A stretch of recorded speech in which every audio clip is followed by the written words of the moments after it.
Well, thank you all for making it. My name is Aubree Silva, and you can call me Aubree. This is going to be super informal. I like the energy, the crowd we have. And I'm just super excited to talk to you about how we engage youth and volunteers with the city of Albuquerque, specifically the Office of Civic Engagement. If you have questions, feel free just to raise your hand. This is super informal. I love questions during the presentations. It means that you're engaging, and I love engagement. So if we're ready, here we go.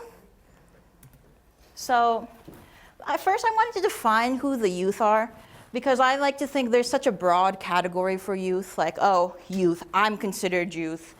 Anyone considered, I want to say below 30, probably considered as youth, and generally who we want to be targeting. So with that, I decided to give us a little bit of breakdown of the general concept of youth. So we're starting with our most newest generation. We have the Gen Alpha. This is our babies. These are our little children. These are our 12 and younger. And now you're thinking, why are they here? They can't volunteer yet. Yes and no, that 12, actually fun fact, our volunteer website allows you to be 12. 12 and up, you can volunteer. With a parental supervision, of course. But this Gen Alpha, they're highly empathetic. Just because of everything that's been going on in their youth, that's made them really resilient and really in tune with their emotions. So that means they do want to volunteer. Does that mean they can? They're a little young. So that tends to mean they volunteer with their families. I was just talking with the transit table over there, and they said they have an 8-year-old who volunteers with his family. And they do adopt a stop. And he's the one that pushes it. So highly empathetic. That's Gen Alpha. They really want to get out there, but the way they get out there is through school and family, just because they're so young. Next, this is my category, Gen Z. When I was growing up, I was a young zillennial, but now that they're more defined, I am in the Gen Z category, sadly. Beyond being the generation that grew up with electronics, they are highly in tune with electricity, meaning they grew up with the internet, and they prioritize tangibility. With that speed comes that need to have that physical reward, that quickness. Just oh, I'm scrolling through TikTok, instant gratification. So that's kind of what we see with Gen Z, is that idea that they like to see the impact right away. If they can see it, they'll feel good about it. And they also do things that are more community involved. They actually enjoy being involved in their community, especially since this generation was impacted by COVID. They really see the importance of just being involved in your local grassroots community. So this is actually the generation who does do community involvement and needs just a little bit more pushing. I'm gonna take a sip of water.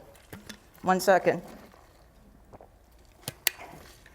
Who just needs a little bit more pushing to get involved, because they are just a little bit hesitant, and it is that tangible impact that is important to them that people get lost on with. And then finally, it is our oldest of the young youth, is the young millennials. We might have some here today. These are the generations that are phasing out of being the youth. They are the ones that are more geared towards memorable experiences.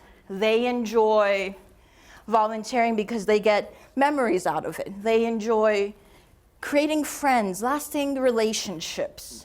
That's really meaningful to them. So really, we're going to be focusing on the Gen Z and the young millennial youth. Gen Alpha, we'll mention a little bit towards the end, but since they are just family and school efforts, that's more of a combined school field trips. We'll get back to Gen Alpha. But for now, Gen Z and young millennial, yes. I'd like to add that as a young millennial, I love doing stuff like this as well, because some of us have Gen Z, so it's nice to get out of the, just parenting and just familiarize with other kids. Yeah. It's a great opportunity. Yeah, it is. It really is. And that it just also reinforces the Gen Alpha who sees that too. They're like, oh, everyone else, these cool people are volunteering. That makes me cool. So why youth, Gen Z, and young millennials volunteer? I've kind of talked about it already, but it increases their social capital. And what I mean by that, it means especially for the Gen Z, they build mentorships. It looks good on their resume. They get letters of recommendation. They want to be able to have transferable skills that they can put on their resume that they can take further, that they can be like, yes, I went and worked at the Community Harvest Center, and I helped mentor some students who are coming in also. So then if you were able to create a mentorship program using the Gen Z and the young millennial relationships to create and foster more meaningful relationships, that's really important. And it also allows networking, people to connect. People come to this event networking, like Gen Z, I wish they came more to this. Like, this is a good networking event. Like, imagine if we did that for like college, like said, hey, come to this event. You can get credit for coming. I know for me, when I was in college, that's what worked to get me to these events, was getting that credit because it builds that capital of networking. Being in a room of people, philanthropists, volunteer coordinators, who just know what's going on in the city, and it connects them to resources.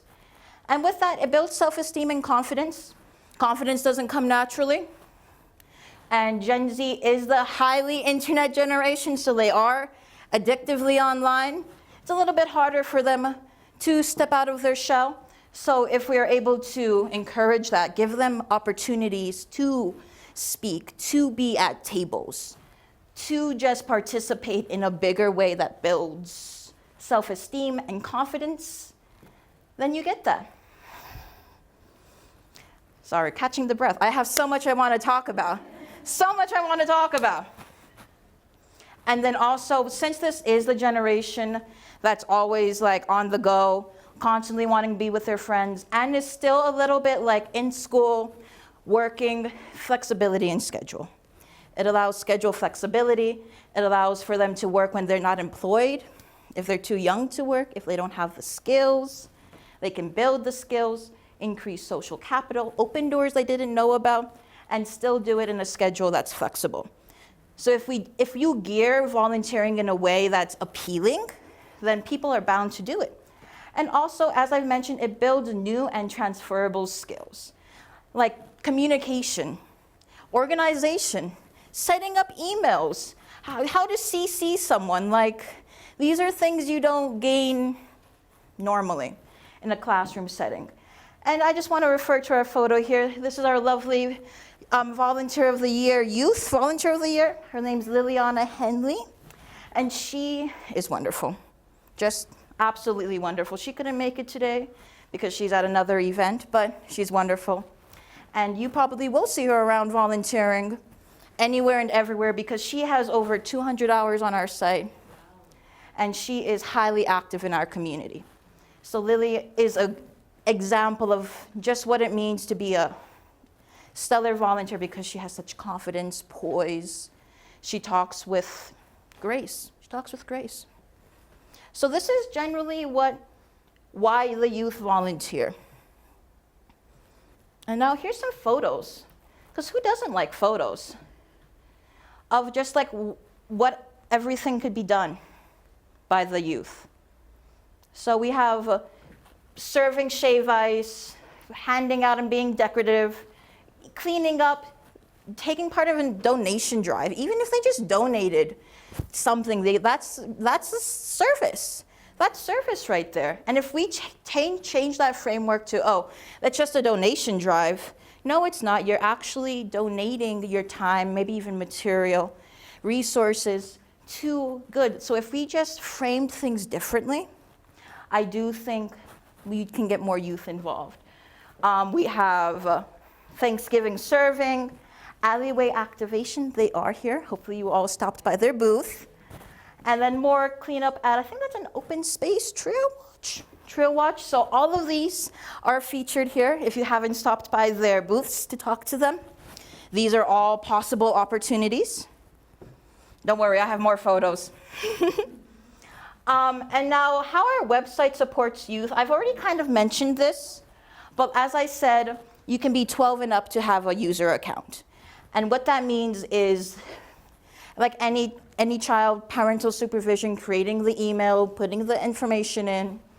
And then once they create it, the parent will get notified, and then that's how they go about it. And then the parent and the child find opportunities that suit them.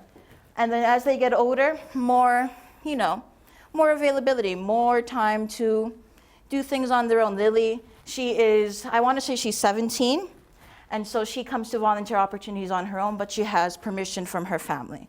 So that's how she does that. And it's really just that supervision aspect with the 12 and up, because volunteering is fun, and we just want to make sure everyone stays safe. And as I said, interests are important with our generations, like what they do, where they spend their time. And so our site allows you to select your interests, whether it be advocacy, transportation, sustainability, animals, art, education, you name it, the gambit, anything, everything, it's on our site. And those interests allow youth to find what they really want to do. If they find something they like, they're going to stick with it. If they find something they don't like, if it's chaotic and messy, they're not going to stick with it.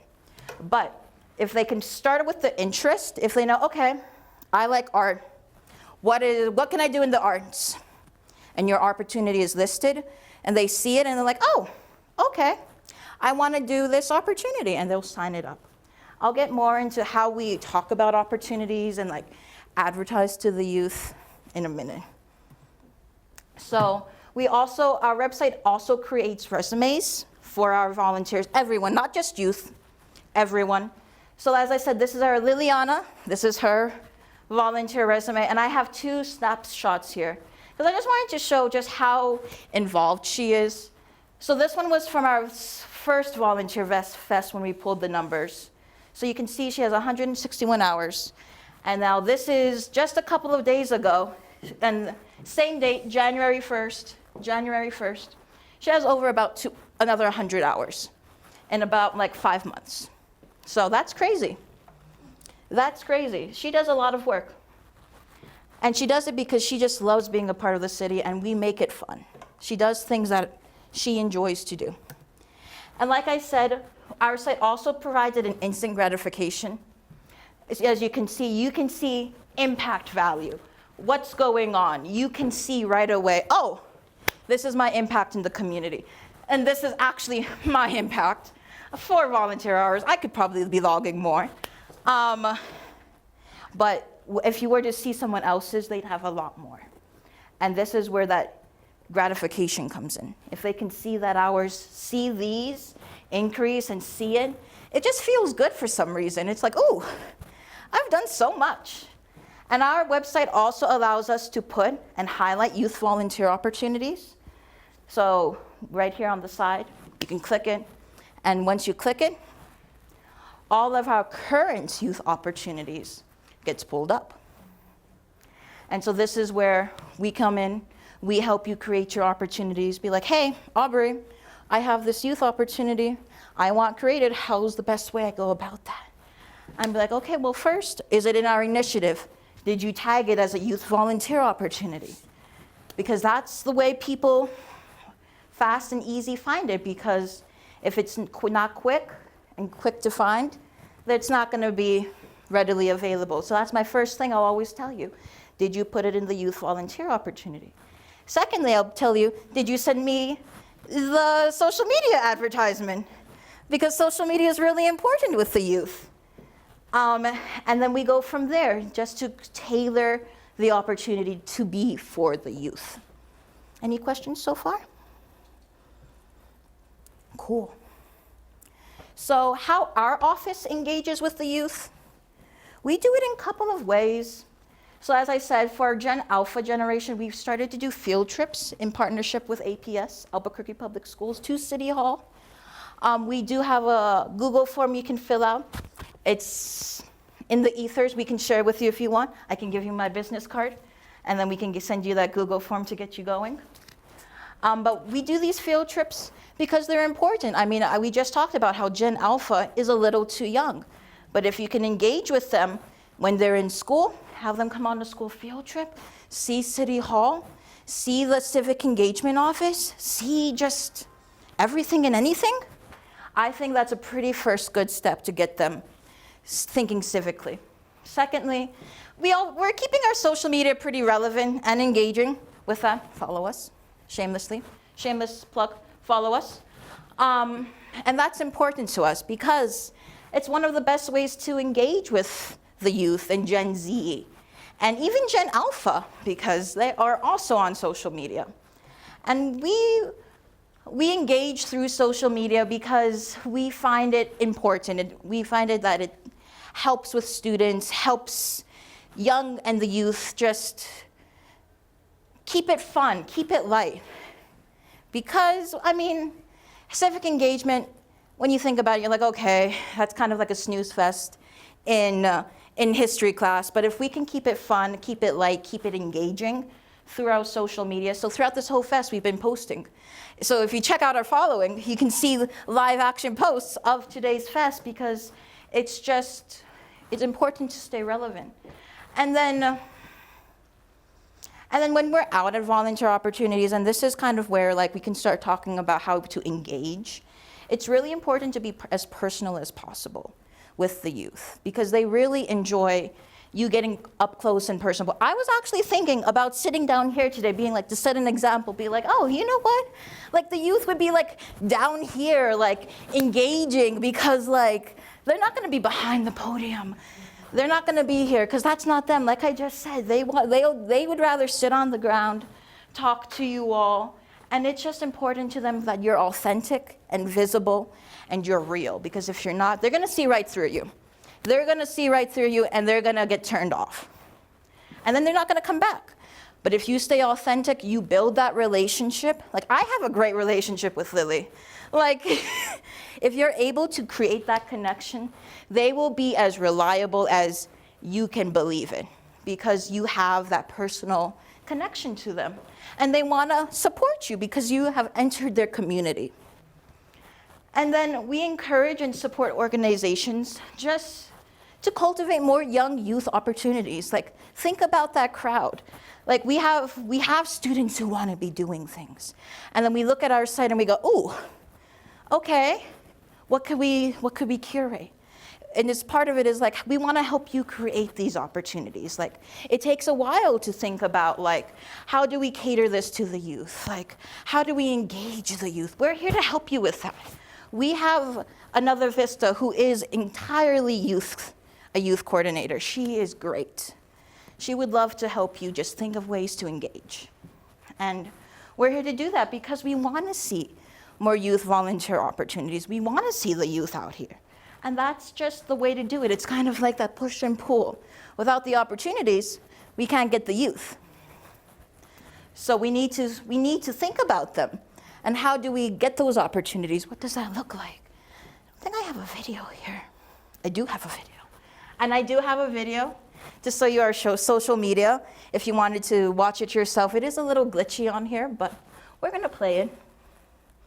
Give me a second.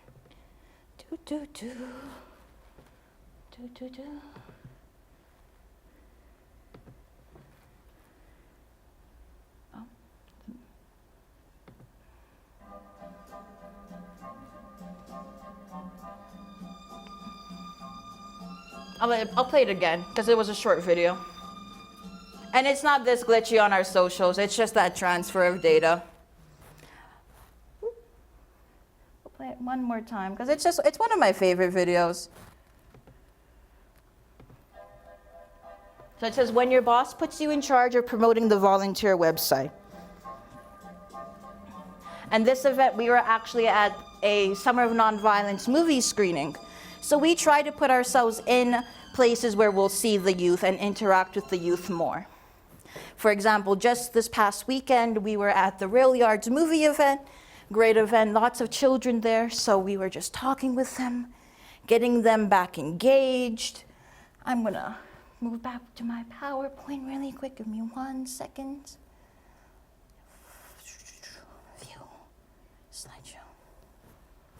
Okay, hold on. It's not appearing on your guys' screen. 1 second. Try escape.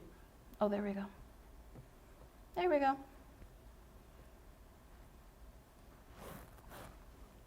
Sorry, the mouse is disappearing on me.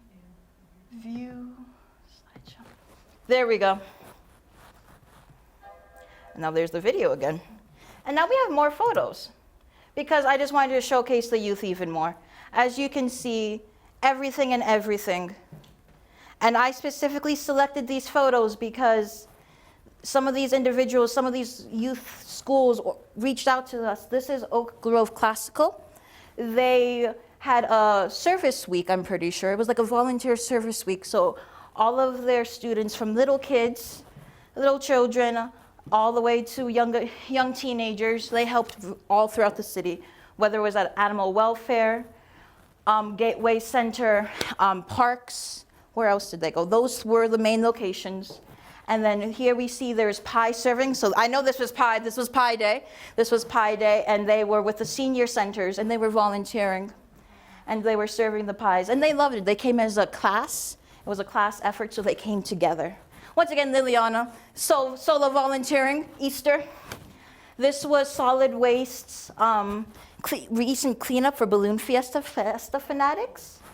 And so a lot of church groups, youth groups came out, families. So like I said, families, Gen Alpha right there getting involved. Another school group, Explora, they came through. They helped sort organizations, anything and everything, serving food.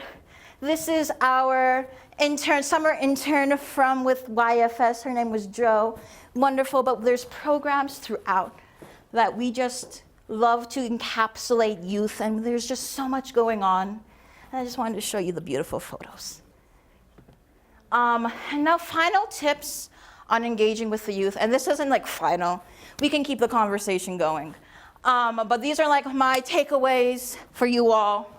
Know what motivates the youth volunteers, like whether it be like their family or a social issue, or they knew someone who knew someone that got affected. Know their why. Know why they're doing it. Like I said, it keeps it personal. It keeps them authentic. It keeps them wanting to come back and know your why. Know why you're doing it. It's the conversation for them. Like I said, it adds a personal touch. And then also set clear expectations and guidelines. With Gen Z especially, they like things very clear and succinct. It's that social media mindset of if it's not like very clear, if there's thousands of links, if there are thousands of things to do, if they're confused about something, then they're gonna get kind of turned off to it and not do it. So make it as not confusing as possible. They don't wanna be going through a maze to volunteer. They're already going out of their comfort zone to volunteer. So make it as seamless as possible. They kind of treat it as TSA, treat it as a hassle, but it's clear, it's expedient, they know what to expect, and they can seamlessly get through it. Complete completable tasks. Like I said, we love that instant gratifications. So if the tasks you create are short and they're able to do them in their volunteer time, they'll feel really good and want to come back. So for example, our office hosted a red card making volunteer opportunity. And so what we did was we created stations for each volunteer to complete. So whether it be cutting, laminating, rounding corners on something, counting, we created completable tasks for them in order to feel like, oh, they're completing something, and they're not gonna be like, okay, this is a long haul volunteer opportunity. You're not gonna see the end of it. But if you're able to create something that you can see the end of, even if it's not the end, but it's a task that's a part of the bigger picture, they'll feel great and wanna come back to help with that bigger task. And then once again, take the time to ask for their opinions. Create that autonomy, create like, oh, what do you think? Add their opinion, have their input, because sometimes that's just another way, like sometimes they feel like a cog in the machine.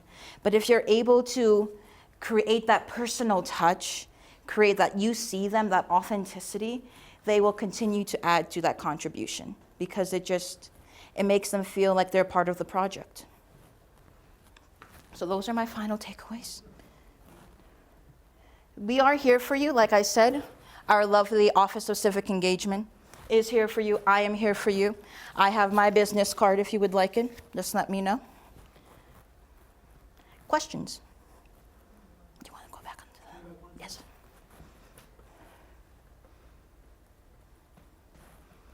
Awesome. Yeah. What social media do you use the most? Well, I say we post most frequently to Facebook, LinkedIn, and Instagram. In Facebook and LinkedIn, I would not expect youth to be real active. Mm-hmm. So is it Instagram? Is that where you're getting most of it? Most of our youth do come from Instagram. A lot of more of our youth do come to Instagram. And then also through just our other tabling at where we target the youth. So rail yards, for an example.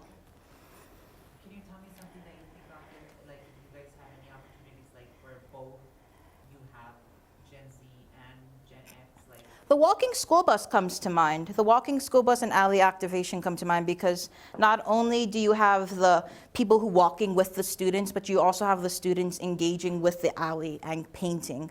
So that comes to mind as the walking school bus activation. And even just sorting at HHH also. That's only until 14 years, right? 14-year-old? Well, well, More lenient. lenient, yeah. Thank you. Case by case. Questions? Any other questions? Fire them away. I have a quick question for you. Do you have the impact reports? I know that there's studies that show that youth that get involved with a mentor or volunteering their time, they're less likely to get involved with alcohol abuse or drug abuse, or they're more likely to graduate from high school. Do you have impact reports that show those statistics on the work that you're doing here as well? Not specifically on like that like trajectory, but we do have numbers just on like we can pull stats from our website about like how many youth we have currently, or just in general like how many XYZ's interests or someone's interested, or we can pull like a general area, or like even today we'll pull like, oh, how many people came, and then we'll look at those statistics, but not specifically on those stats though. Thank you. Yes. Did I see a hand go up here? Okay. If you could think of one like urgent need that you would need the most, what would you think it would be? Urgent need in the case of, Volunteering, like your programs right now for the youth, like what do you think would be most effective that we would need right now? to target towards the youth.